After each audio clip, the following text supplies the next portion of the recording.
Hello, welcome back, everybody. Welcome back to Mary Elizabeth Variety Hour. It is the second half of the comedy hour, Yep. the variety hour, I should say. Yeah, I love comedy.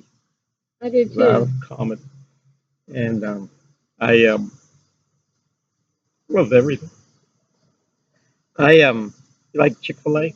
I do, yeah. Yeah, they Chick-fil-A has a trivia contest, and I went to the trivia contest. And did we talk about this last time? No, we didn't. I may have. This is what happened. I went to the trivia contest with my sister, and we lost. Oh, And then a week later, they had another one. And there's four of us, her two kids, me, and her. And we decided instead of all of us fighting over the same prize winnings, because yeah. we were a dream team. Yeah. We were going to split. Yeah. You know what the stock market. The stock market when when something gets too powerful, the stock splits. Well, that's what we did. We split into two member teams. Yeah. 100 questions, and it was me. It was the boys versus the girls, and the boys. They got second place, but we won, and we won a week's worth of sandwiches at Chick-fil-A, which Mm-hmm. was and so what how so we're seven little cards, so I gave one to each of the two girls, and I gave what was left half of them to my other partner, my nephew, and then I kept half of them. So about three of them I got. Okay. And so when I won it, I asked a week's worth. I'm not all that hungry. Do I have to eat all these in the next week? And they said, no, you have the year expiration date. So we did it. So I said, I'll eat it then. So there was 100 questions, and it was all on a phone, so you had to answer really fast. And the faster you did it, the more points you got, because almost everyone got the same answers right. And one of them was one of the questions was, if I remember, a lot of them were really good. One of the questions is really funny. They said it was an old test. It must have been like 5 years old. This test, but a lot of the questions were a lot of geography questions, a lot of religion questions, a lot of other. And one of the questions was, this was the only president who American president who had non-consecutive terms in office. You know who that is? Um, hmm.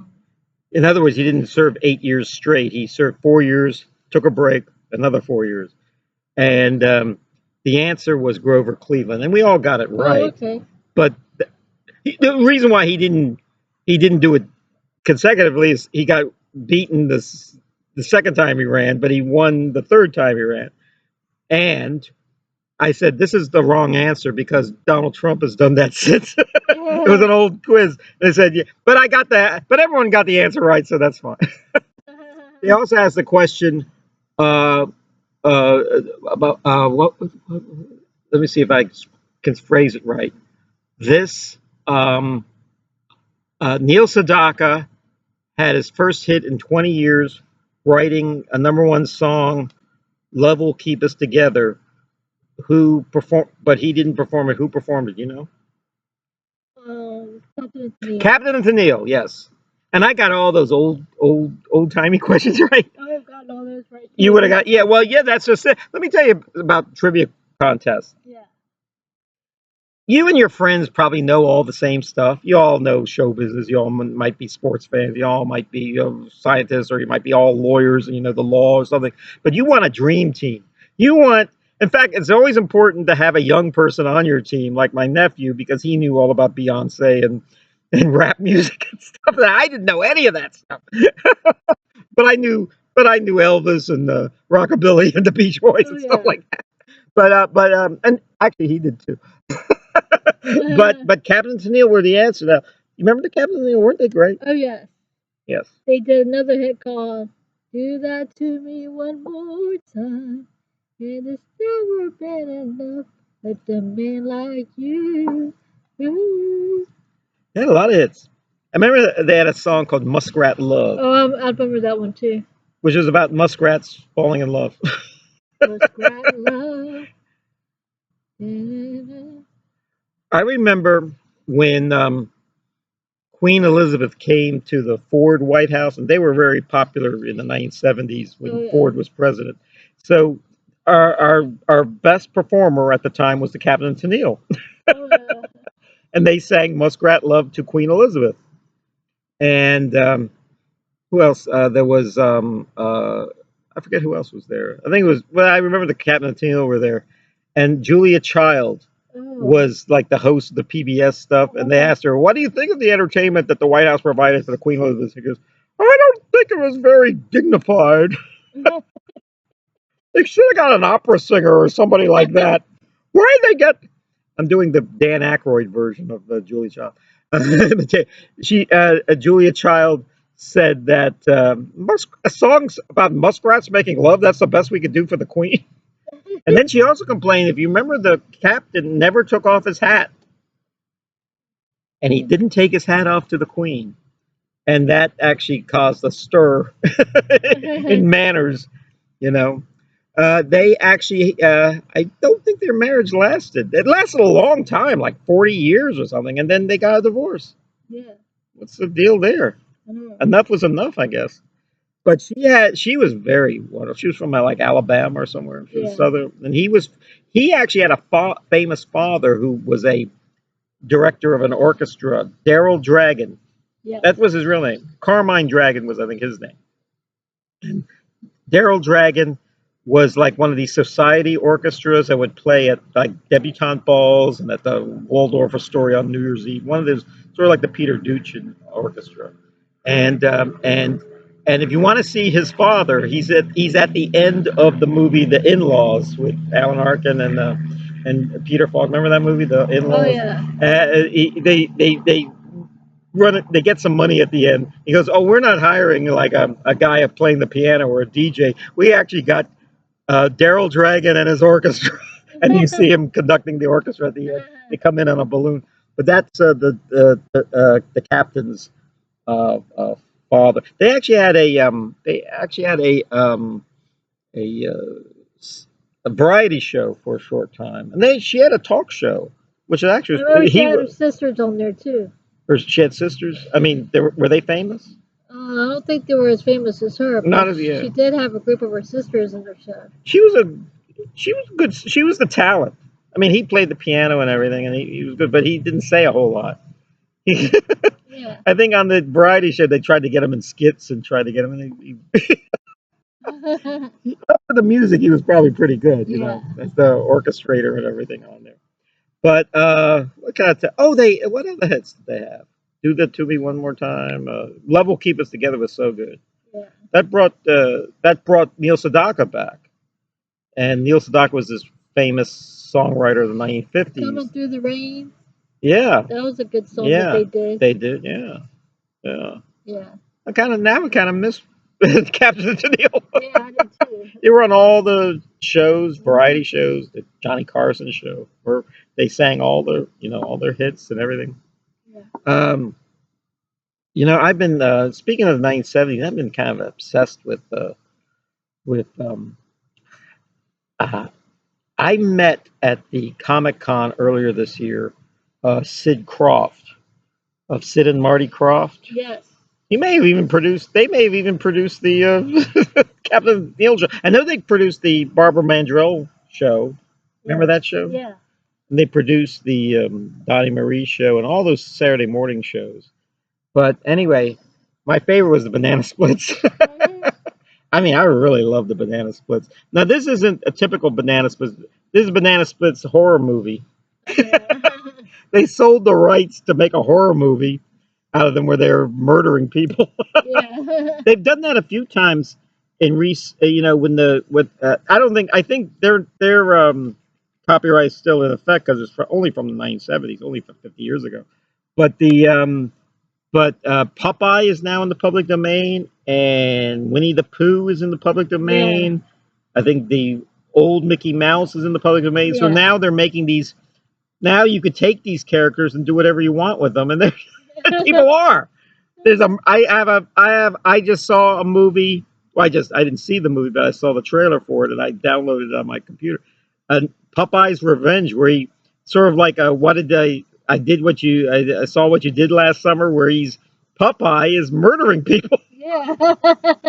There's one with Winnie the Pooh murdering people. Good Lord. People will do anything. It's weird. So anyway, I've been so I met this guy. He was born 929, and there's a picture of me on the internet with him, including our friend Nikki Walsh Yes. and Diana and Blessing. Diana, and there's a Yeah. picture of us at the and he was this man is so fascinating. He's 90.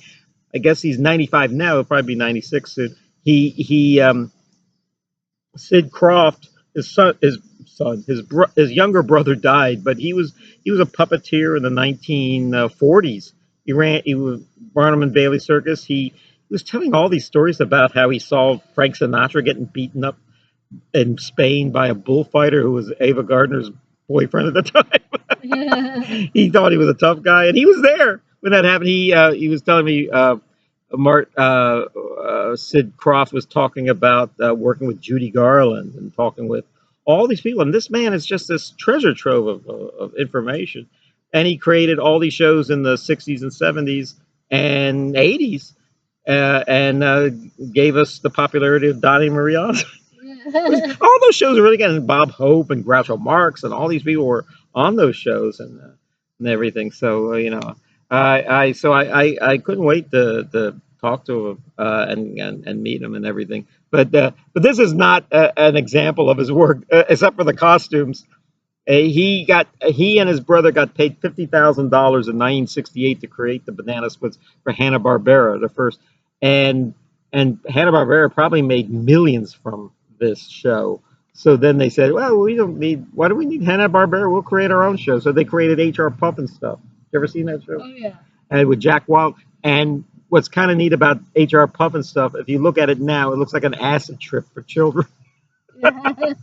A talking flute and I remember he was shipwrecked on this island where everything is alive with a witch and everything, witchy poo and everything. What I remember about this show was it was on for like 2 years and they never got off the island. Yeah. And then I realized, oh, they never get off the island. There's no more show. They have to stay on the island. Yeah. And then the same logic applied to Gilligan's Island. Remember Gilligan's Island? Oh yeah. Let me tell you about Gilligan's Island. This kid went to the dentist one day, and he missed. We watched Gilligan's Island every day. We just loved Gilligan's Island. This is back when I was probably in 5th grade, and I said, when the kid the next day, hey kids, my friends, I said, follow my lead. I'm going to talk about stuff. Just agree with everything I say. So okay, I said, hey, that Gilligan's Island was really good yesterday. He goes, yeah. Did you watch it?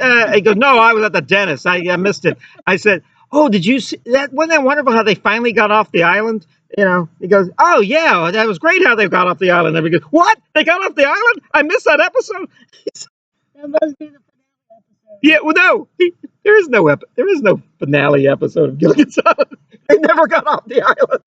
So they just stayed in the island. they stayed on the island the whole time. So this guy said, "Oh, I guess you've seen it before." He goes, "No, I've never seen that episode before." And you telling me because I went to the stupid dentist, I missed that episode? I go, "Oh, you'll see it again." He goes, "No, I have to see every episode of Gilligan's Island from here on out, waiting for that episode." It's been a while since I've seen it, so I haven't really watched.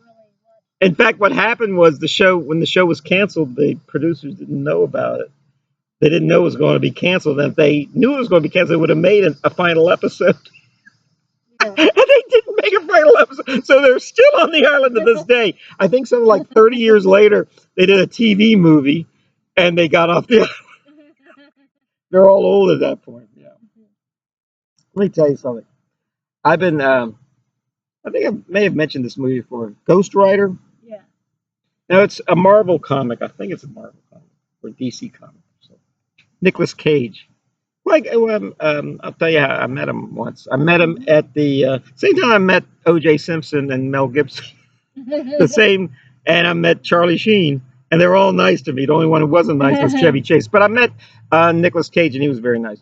And Nicolas Cage this was actually after he made this movie after I met him in 1990 or so. So Yeah. Nicolas Cage made this film called Ghost Rider. He also made a sequel. I've never seen the sequel, but this movie is really good. You know what it's about?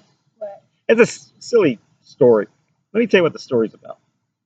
I think it's the comic book. So what happens is this guy he's like in a motorcycle thrill team, Yeah. and like Evil Knievel, and his whole family's in it. And his father, I think, is dying of cancer. So Mm. so Nicolas Cage, as one of as the son, um, sells his soul to the devil for his father to get better. And so the next day, his father is free of cancer. Isn't that great? Oh yeah. So then what happens was, then the father is healthy enough to do a stunt, and he dies in the stunt. Oh. That's how the devil gets you. Yeah. Okay. So then he now Nicolas Cage's character is beholden to the devil because he did sell his soul to the devil, and now the devil said, "Hey, I cured your father. It's not my fault that he got in a stunt that killed him." So then he goes, well, and so he tries to make a deal with the devil, and part of the deal is that all these souls that have sold themselves to the devil are trying to escape the devil, but he's like a bounty hunter for the devil. Yeah. And the superhero part is that Nicolas Cage, as Ghost Rider, is saving is taking really bad guys off the streets and sending them to the devil. So he's sort of a good guy in that aspect. Yeah. This is where it gets. This is what I like about the story. And what I told you is kind of nonsense and everything. But what's kind of neat is I'm watching this movie, and they said, someone says, yeah, I think maybe the devil, because you should see the last Ghost Rider. He's a cowboy, and he lives out west, and perhaps you can get some advice from him.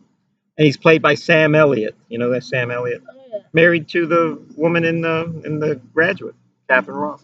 Yeah. So so as soon as they said a cowboy that used to do this in Texas that he should talk to for guidance, I said, wait a minute. This is a movie version of the song Ghost Riders in the Sky. You know. Ghost riders in the sky. And as soon as I thought of that, as soon as my light bulb went over my head, the soundtrack went do do do do do do do do do do do do do. I said, "Oh, this is wonderful, this movie." And I've always wanted to see a movie version of that song because that song is like 150 years old, and it was cool 150 years ago, and it's still cool. Yeah. And over the credits, a punk rock band does that song over the end credits. Goes yippee Hey, yippee yippee-yi-yo. the Ghost Riders Riders in the sky. sky. There's a good version of that song is Johnny Cash, Oh yeah, he does do a good one. and I think the hit in the day was the Sons of the Pioneers, and also Vaughn Monroe does a good version, but Tom Jones even does a great. Actually, every version of this. When I do karaoke, I always try. If I do karaoke enough, I usually wind up singing the song.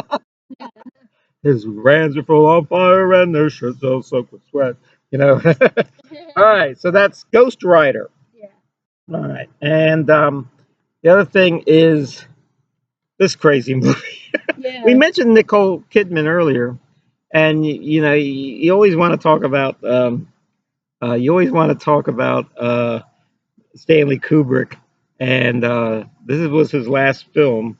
He took like 3 or 4 years to make every film. The last like 3 or 4 he made: The Shining, Full Metal Jacket, Barry Lyndon. Yeah. This one was the last one, and he actually didn't finish. I mean, I think he did finish it, but he didn't.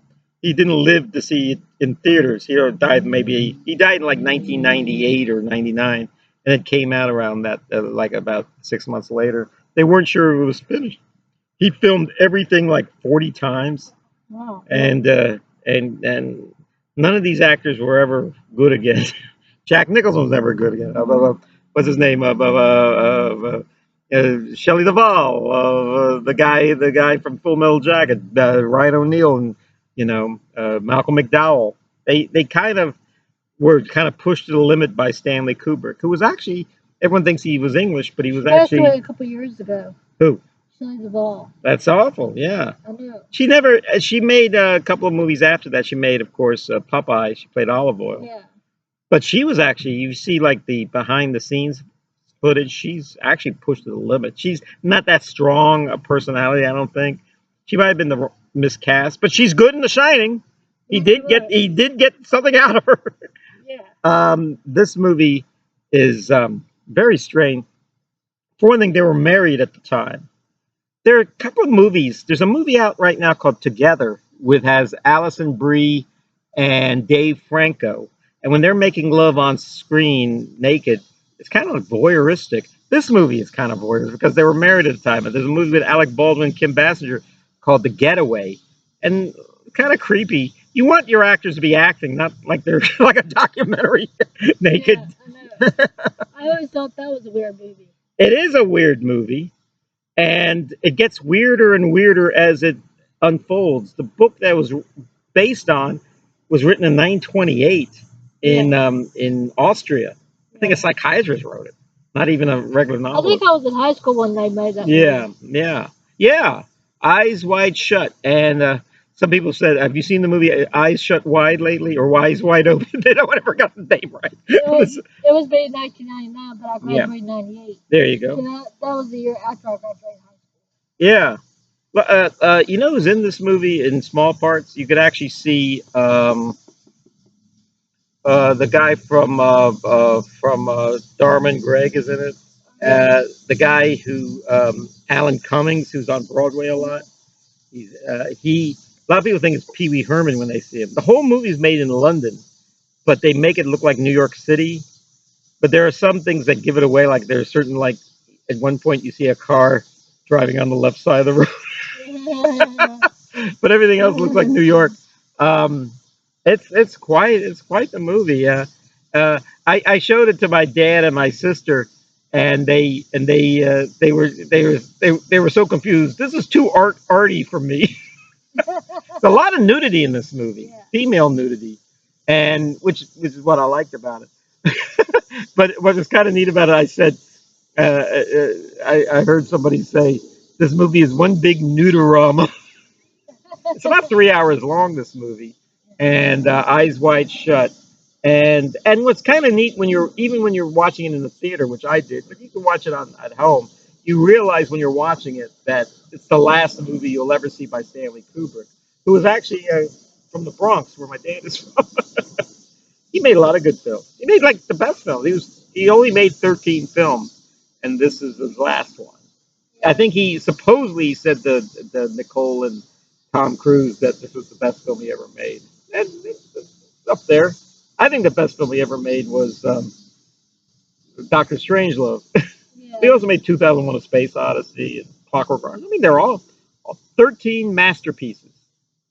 The first three or four movies are typical movies, but they're still good too. But once he got some sort of once he got some sort of status, I guess, starting with Spartacus, he then people started. Then every after that, he was very careful the types of movies he made, and he made he would go through lots. He wanted to make a Holocaust movie like Schindler's List. I mean, he was actually on the short list to make Schindler's List. He was also wanted to make a film about Napoleon with Jack Nicholson as Napoleon. Wouldn't that have been something? Did a lot of research and everything, but a lot of things were stalled. A lot of things didn't move forward. So Stanley Kubrick, Eyes Wide Shut, and he's probably the most talked about director probably of all time. Stanley Kubrick. So there you go. Anyway, so do you what do you have to add? Well, I want to add. Have you seen this movie called The Virgin Suicide? Yes, I have. It's a good movie. It's part of the Criterion collection, and it has Kristen Dunst. Yes. And it's directed by Sofia Coppola, Yeah, who's an actress, and I think Danny DeVito was even in it. And it's she's since then made a lot of good movies, like Lost in Translation, but that was her first movie, and that's a very good movie. Yeah. Lost Yeah. in Translation. With Bill Murray, yeah. I saw it at the movie theater years ago. Yeah, yeah. When my grandfather The was only, living. the only problem with the Virgin Suicide is so sad. Yeah. And when I was watching it on HBO one time, they said it was a comedy. Oh yeah, what was that about? I don't know. I'm like, what's funny about it? I'll tell you. Okay, I know what you're saying, but I don't even think that applies. When I was in college, I read a lot of plays by Shakespeare and stuff, and they would say, and this is a comedy, The Merchant of Venice, or this is a comedy, Measure for Measure, or something. Now, if you follow the plots of these stories, they're very depressing. I know, yeah. And then at the end, out of nowhere, they get a happy ending. And you know the definition of a comedy is not necessarily that they're funny, but that they have a happy ending. Yeah. And a tragedy is a sad ending, like it's Hamlet, but usually plays like Hamlet or Macbeth or something. They're kind of depressing all the way through. I think some of them are dark comedies. Yeah, but the Merchant of Venice and Measure for Measure are truly sad stories up until they're out of nowhere they have a happy ending. Yeah. But so that's the only definition of a comedy is that it has a happy. If you go to a comedy like The Naked Gun or something, they're obviously comedies because all comedies have a happy ending. Yeah, yeah. But most comedies, what we think of as comedies, are usually pretty funny all the way through. Yeah. So the Virgin Suicide, yeah, yeah, that's you have that on DVD or anything, or on CD or anything? I think I used to have it on DVD. DVD, yeah, yeah. But the soundtrack is really good. Who do you remember who wrote it? It's called Air. Air. Yeah. A band called Air. Yeah. Yeah. Playground Love. It's called Playground Love. You know, a lot of these really good movies in recent years um, have like rock and roll people writing the music. Yeah. Like they're like Trent Reznor is a very good scorer, and he's with the Nine Inch Nails. Oh, okay. Danny Elfman does a lot of scores for a lot of Tim Burton movies and stuff, and the theme, The Simpsons and everything. And he was with Oingo Boingo, and so there's so now they're figuring out to get people like that to do to do soundtracks. Yeah. Because Henry Mancini and Bernard Herrmann and all those other guys are gone. Yeah. So I always wondered who should score any movies we're in. So we should get somebody. We should get Neil Sedaka. Yeah. Anyway, Mary, thanks for having me here, and I hope did you have a good time? Yes, I did. I always have a good time with you. So let's keep up the fun. And I just want to say thank you, everybody, for tuning in. May God bless you. My name is Kaye Lazar. You're watching the Mary Elizabeth Jones Variety Hour. Yes. All right. Yes. I just want to say God bless you all. Take care. God bless you.